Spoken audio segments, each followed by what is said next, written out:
தாங்க அத்தே. அத்தே இன்னொரு சர்ப்ரைஸ் இருக்கு. என்ன சர்ப்ரைஸ் மருமகளே? சாப்பாடு அடிபொலியா இருக்கு. டண்டனாய் இதுதான் இன்னொரு சர்ப்ரைஸ். இந்த அம்மா இத சாப்பிட்டு டேஸ்ட் சொல்லு. அடியே மக்கா நீயா செஞ்சா? அதான் சென்னையில புயல் வருதா? ஏன் கலாய்க்க மாட்டே? சாப்பிடு. சரி வை சாப்பிடுறேன். முதல்ல எந்த சாப்பிடு. நாம் நாம் நாம்.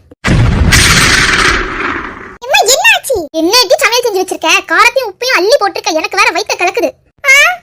அவ்வளவுதான்டி, நல்லா உருப்பட்டுற, நல்லா வளர்த்து வச்சிருக்கேன். நீ மாப்பிள்ளை வீட்டுக்கே போகாத. போனேன்னு வை என் சந்தி சிரிச்சிரும். உன் அன்னிக்காய் செய்யறதே எவ்வளவு மேலு. அத்தே இந்தாத சாப்பிடுங்க. போதுமா தாய்ங்களா? எனக்கு வேணாப்பா, நீங்களே சாப்பிடுங்க. எனக்கு வேற வயித்த கலக்குது, கக்ஸுக்கு வேற போறோம். அண்ணி நீங்களாவது சாப்பிட்டு எப்படி இருக்கு சொல்லுங்க அண்ணி. சரிப்பா சாப்பிடு. நல்லாதான் இருக்கு. அப்படி ஒண்ணும் பசியில காரம் தெரியல. சாப்பிட்ட தட்ட கழுவுன மாதிரி வலிச்சுட்டாளே. ஒரு பேச்சுக்கு தானே சாப்பிடுங்கன்னு சொல்லிட்டு போனேன். மருமகளே எனக்கு பசிக்குதே. ஒன்னும் பிரச்சனை இல்ல. பழைய சோறு இருக்குது. உங்க வயித்த கலக்கிறதுக்கு அதுதான் சரியான சாப்பாடு. அதை எடுத்துட்டு வரேன்.